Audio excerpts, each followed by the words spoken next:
Some spicy sound there for more on the situation. We welcome in Jared Carrabba's, host of the Underdog Fantasy and the Baseball is Dead podcast, and of course, noted Red Sox super fan. First of all, what's up, my friend? We appreciate you joining us. And second of all, we were just talking during the break. It sounds like you're kind of at the epicenter of this whole thing. Yeah, there's a lot going down here, LG. It's drama, but it's welcomed. And you know, I'm going to take the silver lining here. People are talking about the Red Sox again. We were irrelevant for 3 years. No one wanted to talk about us, and rightfully so. You had 2 last place seasons. You had a 500 season last year. We were lacking stars. We were lacking interesting storylines. We've got it all now. We have the stars. We have the storylines. And you know what else we have? A good baseball team. And that's because we added Alex Bregman to the mix on top of Garrett Crochet and Walker Buehler. Yeah, hey, it's a lot of fun to follow your team right now. In your mind, though, we're talking about the epicenter of all the drama, not just you, but the hot corner. Where do the Red Sox stand with this third base situation in your mind? Yeah, so here's the thing, and this is going to be a take that I get attacked for because it's going to be, oh, you're spewing what the team wants you to say. This is how I actually feel. I trust my manager. I trust Alex Cora to put the best field on the team, or the best team on the field in order to win. I was picking up what you were laying down. Yeah. And that team has Alex Bregman at third base, and that has Tristan Casas at first base, Trevor Story at shortstop, and here's the big name in all this. Everyone wants to talk about Devers. Everyone wants to talk about Bregman. But the big name that we should be talking about is highlighted right there is Christian Campbell. It's how do we make a path for this kid to make his big league debut on opening day? And If all that comes to fruition, you're going to have Rafael Devers at DH.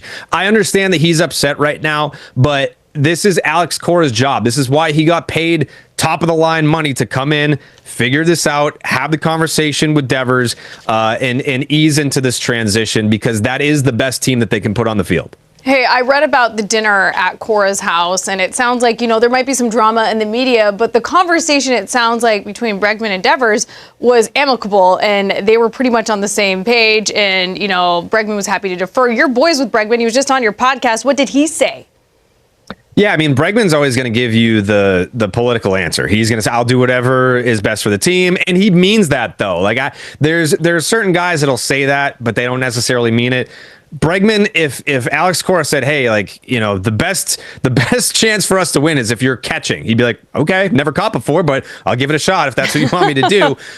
So I genuinely believe he'll play whatever position that Alex Cora sees fit for him. But ultimately, I think it will be at third base because, again, the X factor here is how do we get Christian Campbell in the lineup on opening day? And in order to do that, you're going to have to move Devers off third base. Okay, so you just mentioned Christian Campbell. We saw that Mayer was also highlighted on that list. Now, Tristan Casas had a couple of things to say about some of those young prospects breaking in for the opening day roster. What are your thoughts on his comments? Yeah, I mean, I respect him backing his guy in Rafael Devers saying that's my third baseman and all that. That's just being a good teammate. No issue with that. But to say, that you don't want or need the big three, so to speak, to be on the big league roster come opening day, that's where I had a little bit of an issue with it because, again, if you're going to ask the question, what is the best team on opening day? I think if you were to poll the entire fan base, if you were to poll the executives, the scouts, they would have Christian Campbell in that lineup, and he is one of those top prospects that needs to be on the team come opening day. Listen, there's a reason why you draft these guys and you invest so much in their development. You want them wearing a big league uniform, especially on opening day if they can help your team win. Listen, Jared, we appreciate all the insight, and if you're stoking the flame for this drama, I'm so in. That's what I do. I stir the pot around here. That's what we do. You're the best. Where can people check you out before we say goodbye? Section 10 podcast and Baseball is Dead podcast over on Underdog Fantasy. You're the best. We'll talk to you soon. Thank you. Thanks, LG. I'll see you. Hey, Dodgers Nation. We've seen blockbuster moves all offseason, but could LA be preparing for yet another jaw-dropping trade? A 5-player deal that could land a $313 million superstar in Dodger Blue? That's right.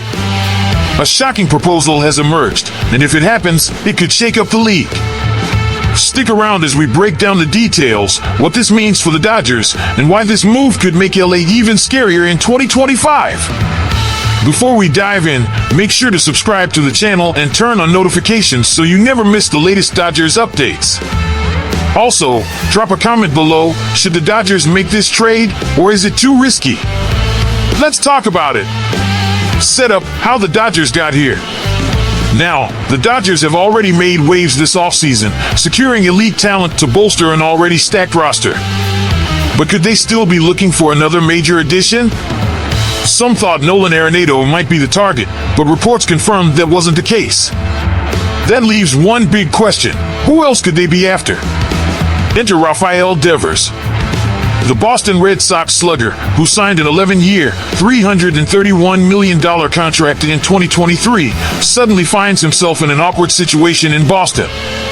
With the Red Sox bringing in Alex Bregman, Devers' spot at third base is now in question, and he's not happy about it. And when star players get frustrated, trades start to become a real possibility. The trade proposal, what it looks like. According to Bleacher Report's Zachary D. Reimer, a trade between the Dodgers and Red Sox could look something like this. Police car light the Dodgers would receive. Right arrow 3B Rafael Devers. Police car light the Red Sox would get. Right arrow 3B/1B Max Muncy. Right arrow INF/ of Chris Taylor. Right arrow RHP Bobby Miller. Right arrow SS Alex Freeland, Dodgers number 4 prospect. Whoa, that's a serious deal. But is it worth it? Let's break it down. Why this makes sense for the Dodgers. First off, Devers is an offensive powerhouse. We're talking about a guy who consistently delivers 30-plus home runs, 100-plus RBIs, and an OPS over .850.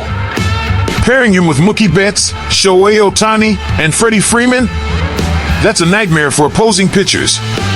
Plus, let's talk about the long-term plan. Max Muncy's contract is set to expire after the 2025 season. So, even though he's a fan favorite, bringing in Devers locks down third base for years to come. And let's be real, adding a 27-year-old superstar in his prime fits perfectly with the Dodgers' strategy of staying dominant for the next decade. The downside, is the price too high? Now, here's the big question. Should the Dodgers give up Bobby Miller? That's where things get tricky. Miller is young, electric, and could be a frontline starter for years. Losing him and a top prospect like Alex Freeland is no small price to pay. And what about Chris Taylor? While he may not be a superstar, his versatility has been crucial for the Dodgers. He's a leader in the clubhouse and comes up big in clutch moments. So, is trading away a future ace, a valuable veteran, and 2 other key pieces worth getting Devers? What this means for Boston. For the Red Sox, this deal makes sense financially. They'd move Devers' massive contract, free up space to make a splash in next year's free agency, maybe even go after a player like Vladimir Guerrero Jr. Plus, they get a young, talented pitcher in Miller and a solid prospect in Freeland. It's a move that could help them reset and rebuild with a new core. Final thoughts, should the Dodgers pull the trigger? So, Dodgers fans, this is where we turn to you. Should LA go all in and trade for Rafael Devers, even if it means losing Bobby Miller? Or should they hold on to their young talent and stick with Max Muncy for now? Drop your thoughts in the comments below. And if you enjoyed this breakdown, don't forget to like the video and subscribe to the channel for more Dodgers news and updates. Thanks for watching, and we'll see you in the next one. Go Dodgers! Baseball Blue Heart.